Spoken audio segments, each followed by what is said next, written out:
Hey guys, welcome to this week's episode of Games Like Zelda. This week we're going to be talking about a game that probably a few of you have heard.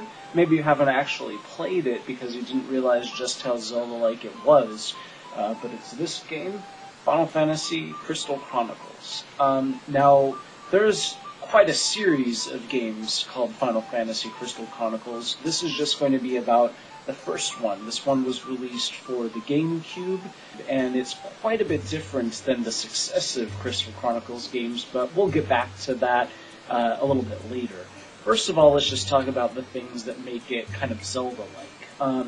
Now, first of all, as you can probably tell, your life meter is measured in hearts.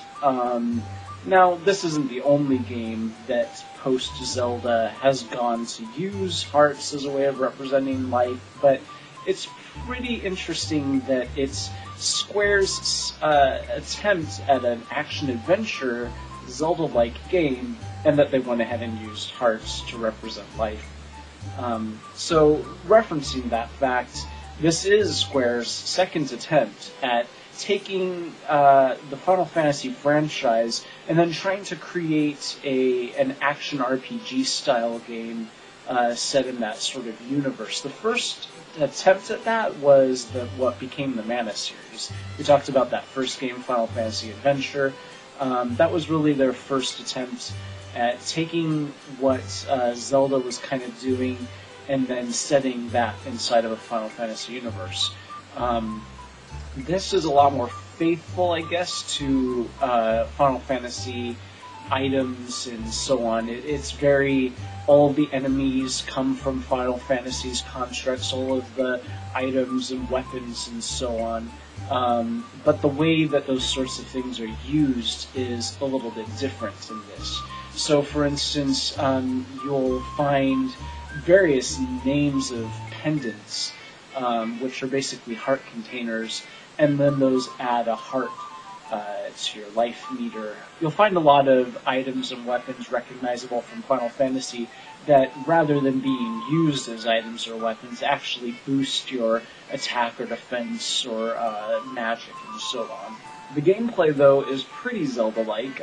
It's basically you attacking with some sort of weapon. There are 4 different races, so they each have a different type of weapon.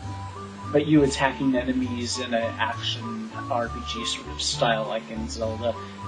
It, just like Zelda games, it doesn't have a jump button, so it's not really platformy or any of those additional types of strategies. It's really finding keys to unlock doors, finding secret passageways, things along those lines. And then at the end of each area, there's a big boss battle. What's a little bit different as far as gameplay goes is that besides attacking, you can also cast spells. This is handled very differently than in a Final Fantasy game where you just learn spells or whatever. In this, you pick up a physical orb, and if it's a fire orb, then you have the ability to cast fire spells. If there's a cure orb, then you can cure yourself or your allies.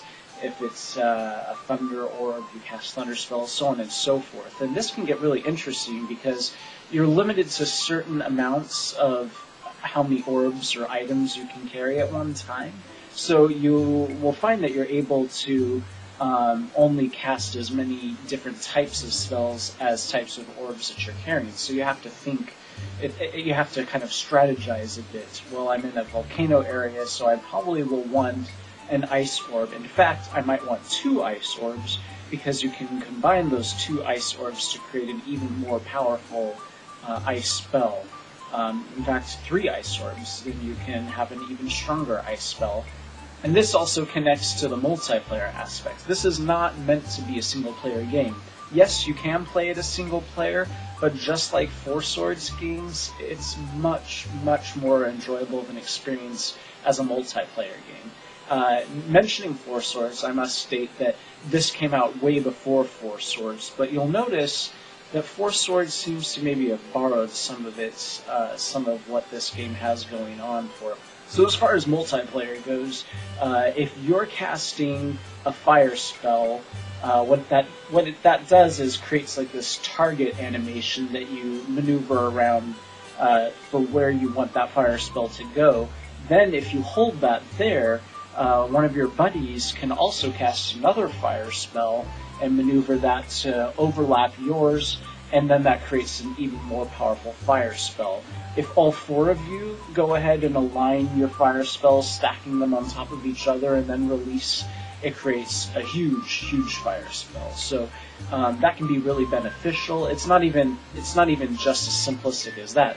You'll find that you can combine various other types of spells, like a fire with a thunder, which will create, I think, a gravity spell, or you just combine and create all sorts of interesting spells. One of the most important spells is creating the holy spell, and I can't even remember how you do that at this point, but I think it's like the clear magic with fire or something like that, and that's essential for beating one of the most difficult bosses I've ever encountered in any video game. One of the common complaints that this game got back in the day is that it did require that each player be playing with the Game Boy Advance connected to their GameCube. Now that might have been a bit much to ask of players back then, because Game Boy Advances weren't exactly cheap. I really feel like, even though it might have been asking a bit much, it really adds to the enjoyment of the game. The reason being is that on your Game Boy Advance, you're able to scroll through all of your items, your spells, your weapons. You're able to each player is provided with a different type of map. So, for instance, you might be provided with a map that shows you where all of the treasures are. Your buddy might be provided with a map that shows where all of the enemies are, and so on. So it involves a lot of strategizing between you. The story that is there is really sort of character-specific. There are a lot of different characters throughout this world. There are a lot of side quests involving these different characters, and so in that way it's kind of a little more Majora's Mask-like, because it's kind of less about the overall plot and more about your interaction with these specific townspeople and so on. The most recent Crystal Chronicles game, which was Crystal Bears, bears almost no resemblance to the Crystal Chronicles series whatsoever, and that unfortunately might be the Crystal Chronicles game that most Zelda fans are familiar with, because that's the game that came out on the Wii. I personally did not enjoy Crystal Bears whatsoever. It might be because I was expecting it to be more Crystal Chronicles-y, and it wasn't whatsoever.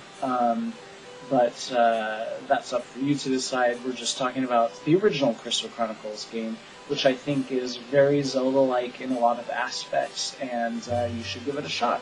So that's it for Games Like Zelda this week. Starting next week, for the next few weeks, we're going to not be talking about specific titles, but more series.